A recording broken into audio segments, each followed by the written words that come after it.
Yeah. All right, let's get busy on math. Advanced math, page 5 or 6. Just trying to wrap this sucker up. If you've seen the first four videos for the first four page, you're starting to see a little pattern with these questions. Let's continue on the pattern, bruh, and let's beat these questions down. Okay. Now, this one, I want you to notice you have negative b over 2a. All right, negative b over 2a. Previously, we had just negative b over a. Here, let me, oh gosh, how do I get the pencils and the colors and all that stuff? Negative b over a, quick reminder, when you're dealing with negative b over a, that's when you see in the question they're asking for the sum of solutions. So the sum of solutions, you just use negative b over a in a quadratic formula. In this case, now take a look at this question and why it's going to be a negative b over 2a. So if you get familiar with these guys, it'll go a long way. Now notice each label is showing you minimum. This one's showing you minimum. Sometimes they bring up maximum, the word maximum. So whenever you see minimum or maximum within the question, then you know you're going to be dealing with what? Negative b over 2a. Let's go take a look at this. First, let's count up the number of questions. 2, 4, 6, 8. I think it's 9. Yeah, 5, 4. So 9. So if you're practicing at home, it should take you about 30 seconds per question or 4.5 minutes to find your weaknesses. Of course, you run into a strength, then you own the question. Now, we're also going to talk about the questions in which Desmos comes in handy. This question number 7 is a Desmos question. But let's break this sucker down longhand so you understand the big picture. And then you can decide whether or not you want to do longhand or use Desmos. Since it's question number 7, it is going to be an easy question. I'll anticipate it, but I'm going to be cool and careful, just like going off on an exit on the highway when it says drop that speed to 25 miles an hour from 65. You better, or else you're going to run off the road going too fast. There we go. So we see the quadratic. Remember, our a value is going to be 1 for x squared. That implies it's 1x squared. Our b value is negative 14. Our c value is positive 22. Then read the question. The given equation relates to variables x and y. For what value of x? So they want to know what x is when y reaches its minimum. So what the heck is the minimum? Quick little review for all you students. I don't care if you got a C minus in school, but if they show you a parabola and they're talking about the minimum of the parabola, that is the lowest value of y. So let's pretend it's a negative 5. You guys get it? That is the lowest value. Let's say x is a positive 4. So your coordinate point is going to be 4 comma negative 5, which means that negative 5 is the minimum, the lowest value of y. Well, to find that x value, all we use is what? Negative b over 2a. So let's go do that. Negative, what is your b value? So it's going to be negative 14. That goes woo, woo, negative 14 all over 2 times a, which is 2 times 1. So your answer is going to be a negative times the negative 14 is going to be a positive 14 over 2, whoops, equals 7. And that is the answer to this question. Now, if you plugged it into Desmos, you're going to see where the parabola will cross into its, its minimum. And in this case, it'll be, let's say, a positive 7 for x, right? Let's say x would be a positive 7. Oh, what would your y be? If you want to know what your y is, just take that x equals 7, stick it right back in the formula, and you get your value for y when you solve everything. So 7 squared minus 14 times 7 plus 22 would be your y value. All right, let's go to question number 24. Now, 24, what do we know about this? It's up in the 20s, so it's going to be a hard question. But still, they're showing you a parabola. And then we see the word, oh no, I'm jumping to conclusions. Let's take a look at the question. Remember, your A value is 4, your B value is 64, your C value is 262. That is the y-intercept when x equals 0. Your C value, or your y-intercept is going to be 262. All right, excuse me, let's hit the question. The function g is defined by g of x equals f of x plus 5. So that means whenever it's within the parenthesis, that means you'd have to shift the parabola to the side 5 times. So it'll be y negative 5 is x plus 5. I set it to equal 0. It's going to be x equals a negative 5. So that means it will shift all f of x. F of x will have shifted. Oh, that was funny how I left it. It will shift to the left, 5 spaces. All right, that's why this is an upper level question. So if you don't get it right now, it's cool. When we're in class, I'll talk about it and I'll show you one more time. All right, now that we know that, it's asking for what value of x does g of x reach its minimum? What was the original formula? The original formula was f of x, which is all of this business, right? But then g of x, I'll underline in green, g of x is shifting it y to the left, what do you call it? 5 times. So let's go right into it. Now, if I had a parabola, let's see if we can put this theoretically. If I had a parabola and it was going through, let's say 262, I'm just going to exaggerate the sucker. No, that would be a bad one. Let me go up higher, cross the y-axis, way up there. Now, crossing the y-intercept is a positive 262. So this point would be a positive 262. You with me so far? All right, now let's go to the minimum. Where's the minimum again? It's going to be the lowest point of the vertex. So what is that minimum? Well, I can figure out the x value. I can figure out the y value. So the y value would be right around there. Oh, goodness. Let's just say, I don't know, it's just a negative number because it's going to be negative y. All right. Now, if we go into this, if you were to plug it into Desmos, that'd be the best. This is a question I definitely plug into Desmos, but I'm explaining it to you. What do we notice about the actual formula when it became g of x? That is shifting over what? It's going to shift over to the left. Why? Because it's x plus 5 equals 0, x equals negative 5. So shifting to left 5 times. Now, notice what happens. I'm going to highlight the blue. I'm going to move the parabola. Let's say it's 1 time, 2, 3, 4, 5 spaces. Now take a look at the vertex. Where's the vertex going to be right here? The vertex is going to be shifted over to the left, so which means that originally when it was over here, originally when it's over here, you had an x value, and then you had your y value there. But if it shifts over, what is going to change? Your x is also shifting 5 times, but your y value will remain the same. All right, so how do we do this? We have to figure out what x is for g of x. So we're going to go negative b over over 2a to get our x value. So what is our b value? It's a 64. What is our a value? It's 4. So that is going to equal negative b over 2a. Here we go. Negative 64 over 8, which we know is negative 8. But since it's shifting, so our x value would have been at negative 8, but it's shifting 5 spaces to the left. Then we subtract 5 there, and it becomes a negative 13. And that will be your answer for this guy. All right, in class, it would be great to explain this again, but let me clear it all out just in case so we're all on the same page. Whoop. Again, I'll draw a parabola. You wouldn't have to do this during a test. I'm just trying to have you understand it conceptually what this sucker is doing. Again, we have our y-intercept is 262. So let's say our 262 is all the way up here. So let's pretend that parabola is doing something like this. I'm just going to move it over. What's our minimum? It'll be over here somewhere. Now, I don't know what the minimum is, but I do know I can figure out my x value by doing what? Negative b over 2a. And that's going to equal a negative. What is our b value? 64. Remember, our b value is in the middle, 64. All over 2 times. And what's our a value? Our a value is 4. So that's to find the x value of our vertex, which is right down here. So let's do that. It's a negative 64 over 8, which is equal to a negative 8. Now that is the x value. When x equals negative 8, we will be at our vertex. So in the parentheses, it would be negative 8, comma, and what would be our y value? Well, if we were asked for the y value, we would stick negative 8 into the entire formula, solve it, and then we get our y value. But in this case, that's not what we're doing. It's saying that the new formula shifted over to the left 5 times. So what would be the value of x of this g of x reaching its minimum? The y value is not changed. What has changed is going to be the x value. So if it was at negative 8, where x equals negative 8, it's going to shift over. That's for f of x. Then it's going to shift over for g of x. How many times? 5 times, because that's x plus 5. X plus 5 equals 0, so x equals a negative 5. So it's moving over negative 9, negative 10, negative 11, negative 12, negative 13. That'll be our new vertex. So that means the entire f of x. Whoops, let me do it better this way. Our entire f of x, which is a parabola, would move over.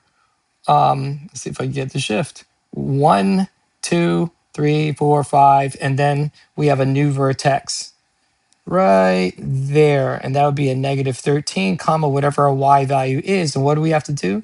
plug that value back into the equation. And that's pretty much it. Easy peasy, fresh and squeezy. All right, next question, number 27. Number 27 here is an upper, yeah, it's one of the last questions on a paper-based test. Remember, your digital test will have 22 questions. Would we be able to handle this? This question was given as an example or a test question in a previous exam, and it was reused again in another exam. But it was buried as question number 27, which means that most students had answered this question incorrectly. Now we take a look at the formula, right? Oh, it's factored, it's not distributed. And then let's read the question. The function f is defined by the given equation, f of x. For what value of x? Again, for what value of x does f of x reach its minimum? Oh, here we go again. Now, how are we going to get this? We're going to be using negative b over 2a. But notice they gave it to us factored, the quadratic. So let's go ahead and distribute. What's x times x? That's going to be x squared. X times the positive 15x. Then we go inside. Negative 2 times x, that'd be a negative 2x. Negative 2 times 15 would be a negative 30. Let's combine like terms. So that will give us our final. It's going to be x squared plus 13x minus 30. And since we're looking for the x value, what is our negative b over 2a? That would be a negative. Our b value is 13 over 2 times a. What is our a value? It's implied 1x squared. So here we go. Our answer is going to be a negative 13 over 2, which is also a negative 6.5. But your answer to this question can either be negative 13 over 2, fraction form, or negative 6 over 5. And ding dong, you own the question. That's pretty much it. You guys see the pattern? How I cut and pasted all these questions together so you can see a pattern of what's going on.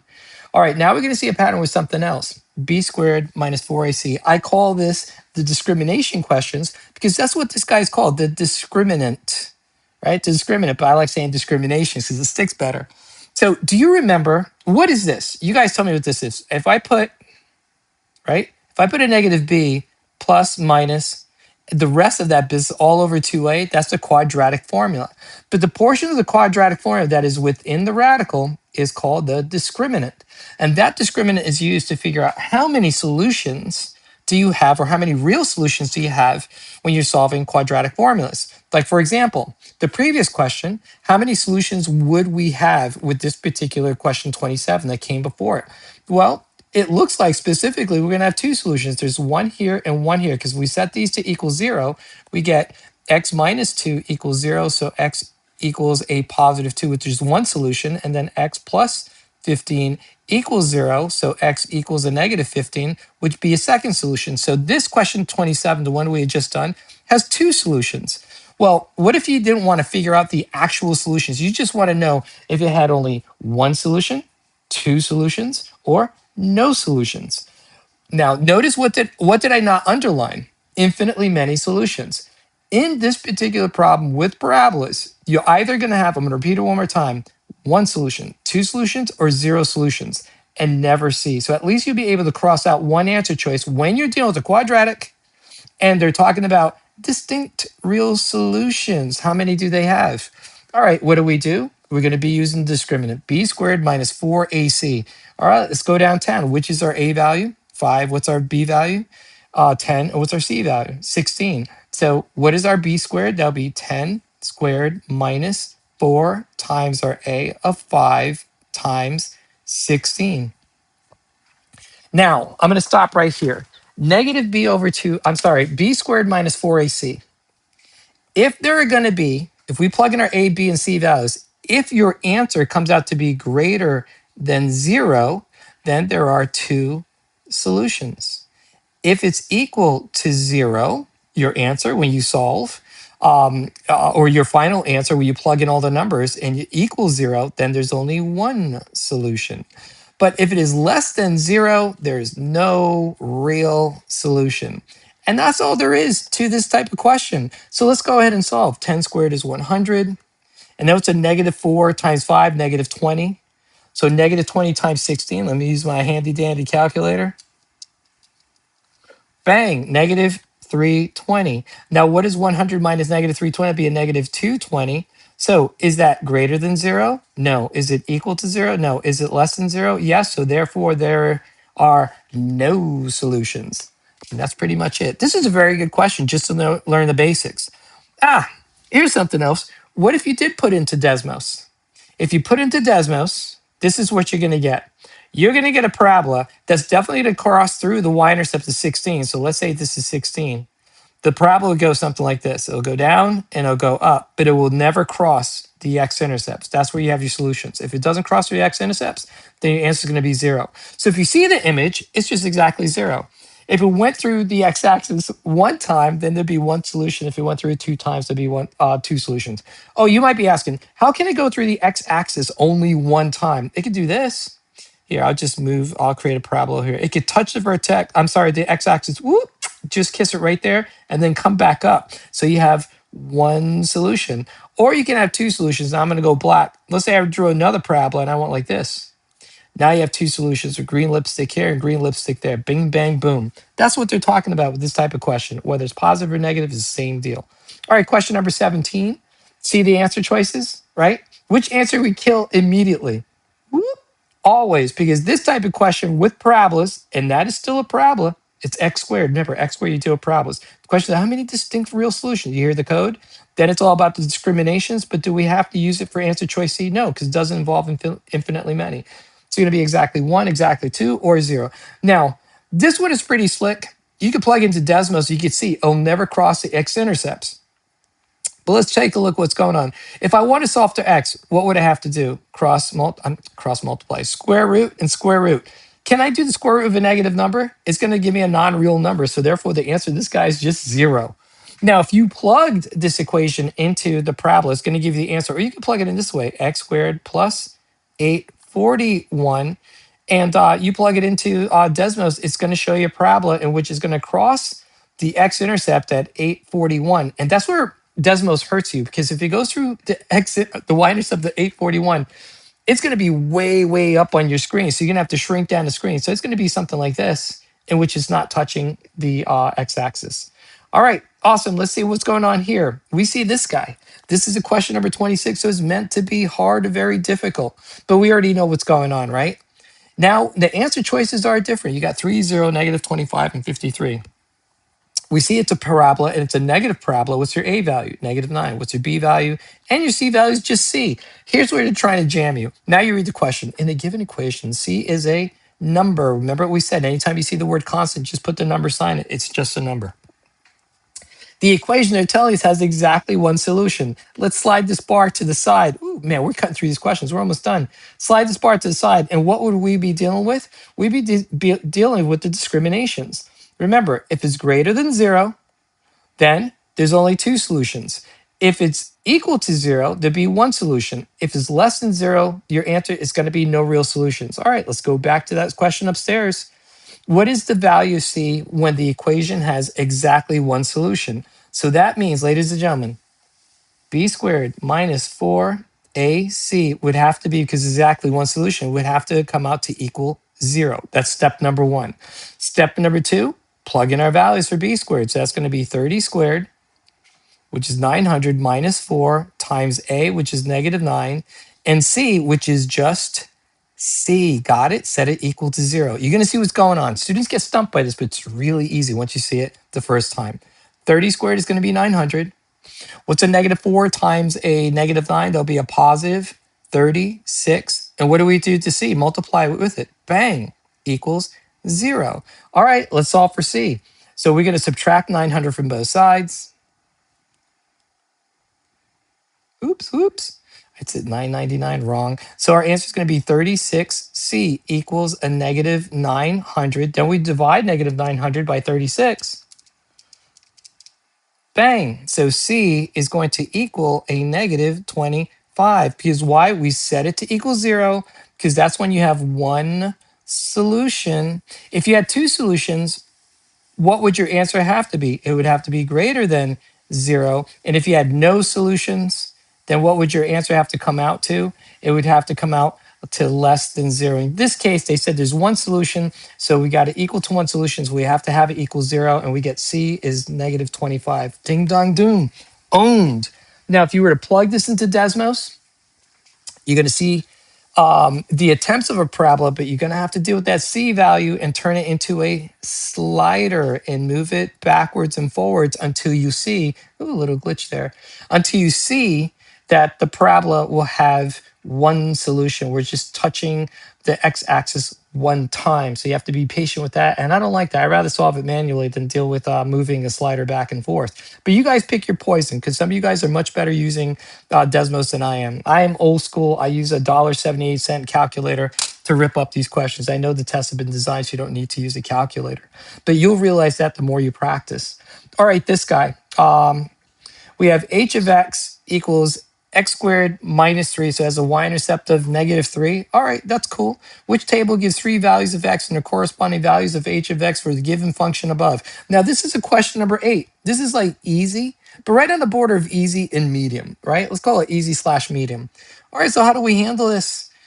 Pretty simply, all we're going to do is plug in numbers. Now, for these guys, I like to go to the ends. I like to take a look at this right here. That x, right? You have x. Now, if I took 3 and I plugged it into my x up here and subtracted 3, I should come up with my answer, which will be 3, which would be h of x, or that's also, remember, f of x always equals y. That'd be your y coordinate. All right, so let's try it out. What is 3 squared? 9. 9 minus 3 equals 6. It does not equal 3. So what happens to answer choice D? Bye-bye. This is supposed to be 6, and it's not. It's 3. What's another answer we can kill? That's also started with 3, but it has 3. It's supposed to be 6, so bye-bye. C is that as well. Now, notice answer choices A and B. They both have x equals 3, y equals 6. Same thing. What's the difference between using x equals 2? Two different answers, going to be 5 or it's going to be 1. In this case, which one is going to be the best answer? Well, let's try this 2. 2 squared is 4 minus 3. Does it equal 1? Yeah, B's got to be my answer in and out of the question. Owned. Like Mrs. Jones. Question number 12. This is a true medium level question.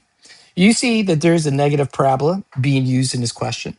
Now, we only have the formula built into the question. Let's read the question carefully. An object is kicked from a platform. Right, from a platform. The equation, it shows a negative parabola. So negative parabola, remember, on an XY coordinate plane, your negative parabola will be a upside down frown. So it looks like it's kicked from a platform. I'm just giving you a visual. Let's say it's kicked from the red platform. Let's say that is a platform. Kicks it, it goes up in the air, and then it'll come down to the ground where y equals 0. So where it's kicked, the point from where it's kicked, is a number for y, and then when it lands on the ground, it definitely ends at y equals 0, the height of 0. All right, where h is the height of the object above the ground, so your h value, the whole answer will be the height. In meters, t seconds, so t is all about the seconds. All right, cool, after it's kicked. Which number represents the height in meters from which the object was kicked? So how do we get that from which the object was kicked? What is that height? Well, it's going to be your y-intercept, isn't it? Yeah, because that's where it starts. So at 9, that's the height. That's the y-intercept where what? Where t equals 0 at time 0 at the very beginning. So I think, ladies and gentlemen, we already got our answer. It's in your face. They're trying to see if you can interpret what you're seeing in front of you. And that's it. It was easy peasy, but a lot of students answered this incorrectly because they thought it was a deeper question. All right, question number 19, and this is the last question. Doesn't it feel good that you're cutting through some of the hardest questions in the exam and they're easy for peasy, for sheezy, maneasy? All right, we got question number 19. You could use Desmos for this. Notice it's a negative parabola. We got a y-intercept of a positive b, all right? And we also know it's a negative parabola. So it's doing something like this. I don't know what b is, but I certainly know it's positive. So it's similar to the last one. Could be a parabola that goes something like that. It could be. It could just be that. All right, because it's b, positive b. So it could be higher, lower, whatever. The function h estimates the object's height in feet, t seconds. Notice, aren't they similar to one another? The two questions. So you see that there's a pattern with their questions. All right, this one's a little bit different. Estimates the object's height in feet above the ground, t seconds. Same thing, t seconds after the object is dropped. So at 0 seconds, right? At 0, let's test that. At t equals 0, what would our height be, the initial height? It's going to be where b is. Yeah, that positive b will be where x equals 0 or t equals 0. We continue reading. Where b is a constant, it's just a number. The function estimates that the object is 3,364 feet above the ground, when it is dropped at t equals 0. Interesting.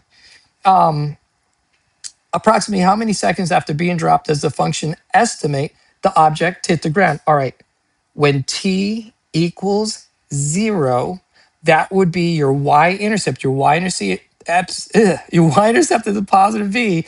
So that means that formula, that b is, check this out, negative 16 t squared plus b, but at the y-intercept, it's got to be where t equals 0. And they told us that's at 3,364. They're just giving you the information for free. You don't even have to pay for it. Well, actually, you are paying to take the test, but you know what I'm saying. They're giving you the information to make life easier for us. And all we're doing is manipulating the test by showing how predictable this stupid test is. Now, but what's the next step that we have to do? We're trying to solve for what? Take a look at the question. Approximately how many seconds after being dropped does the function estimate the object will hit the ground? So we have to set it to equal 0, because when it hits the ground, it's going to be at, your height will be at 0. So set it to equal 0. How do we solve? I'm going to add, I'm sorry, yeah, I'm going to add 16t squared to both sides. So I'm going to have 3,364 equals a positive. I'm adding 16t squared to both sides, 16t squared to both sides. And then you do your business. How do we get rid of that 16? Because we want to solve for t. Divide both sides by 16. All right, calculator time. 3,364 divided by 16 equals, is that right? 3,364 divided by 16 equals 210.25. I think I go somewhere. Or maybe not. I'm looking at the answer choice. They look weird. Yeah, I think we're good. All right, then how do we solve for t? We're going to square root both sides. So t is going to equal the square root of 210.25. I hope I didn't disappear from my calculator. Yes, square root. Whoop, 14.5. I'm telling you, man, that when you get those weird decimals, I'm like, oh, something's up with this. But once I saw that they had other weird decimals here, I was like, no, I think I'm okay. So your answer is 14.5 when you square root both sides. So do we have 14.5? Oh, this thing is glitching. It's glitching. 14.5. Yeah, we got answer choice B.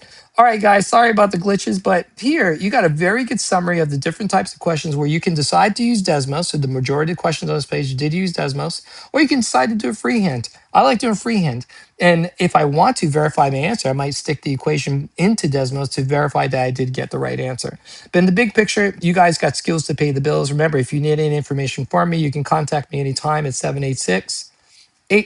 Some of you guys have already contacted me. I don't even know you guys. Somebody contacted me from Alabama. I know how the information got up to Alabama, but hey, I sent it to that individual. 786-877-7231. If you need access copies of this stuff, I can tell you where to get it. And then you can get down, get busy, and knock the test out. Peace out, everybody.